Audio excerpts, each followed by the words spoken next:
ಅದಕ್ಕಾಗಿ ಹಾಲಿ ಅಧ್ಯಕ್ಷನ ಮಗ ವಿಕ್ರಮ್ ಮತ್ತು ಮೆಂಬರ್ಸ್ ಚೇತನ್ ಪಾಟೀಲ್ ಅವ್ರು ನನ್ನ ಮ್ಯಾಗ ಅಟ್ಯಾಕ್ ಮಾಡ್ಸ್ಯಾರ. ಅವ್ರಿಗೆ ಕಾನೂನು ಬಾಹಿರ ಕೆಲಸ ಮಾಡಬೇಕು ಅಂತ ಹೇಳ್ತಾರ. ಅವ್ರ ವಿತೌಟ್ ಎನಿ ದಾಖಲ್ ಮಾಡಂತೇಳಿ ನಮ್ಮ ಮೇಲೆ ಭಾಳ ಪ್ರೆಷರ್ ಮಾಡತ್ತಾರ. ನಾವು ಮಾಡ್ಲಿಕ್ಕೆ ಈ ಸಲ ನಮ್ಮನ್ನ ಇದು ಮಾಡಕ್ಕೆ ಕೊಲ್ಲಕ್ಕೆ ಟ್ರೈ ಮಾಡದಾರ.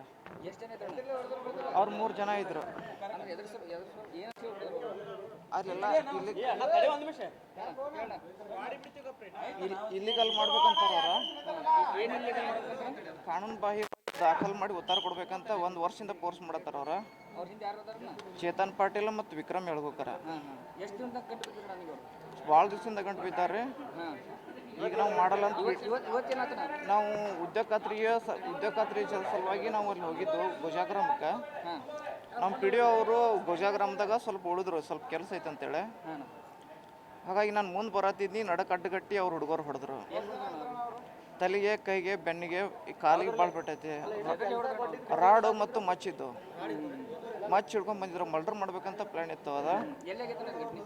ಅದು ಗೋಜ್ಗಾ ಗ್ರಾಮದ ನಡಕಿದ್ರಿ. ಗೋಜ್ಗಾ ಮತ್ತು ಮಣ್ಣೂರು ಗ್ರಾಮದ ನಡಕೈತ್ರಿ.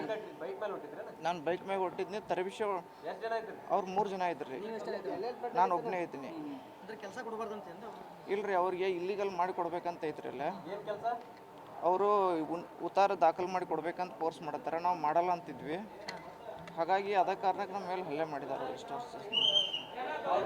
ನೇರವಾಗಿ